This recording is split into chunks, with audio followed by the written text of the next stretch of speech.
So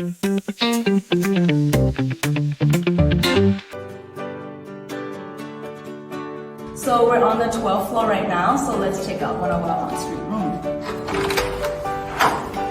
Ta-da! Really spacious, there's natural sunlight. Underneath the bed, there's lots of storage room. You can put like 3 or 4 luggage there.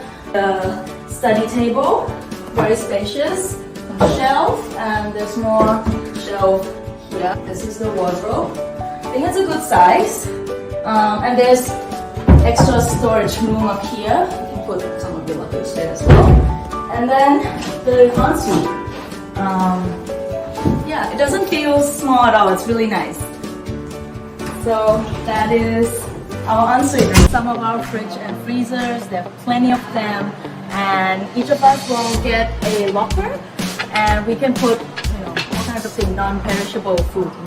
So this is the Sky Terrace on the 13th floor. It's really, really pretty, really impressive. As you can see, there's lots of plants, lots of flowers. It's my favorite spot in this building because generally during the weekday it's quite quiet during the day. So I like to come up here, soak up some sun, do some reading. But as you can see, on this side, you can see a really, really pretty view of the CBD skyscrapers.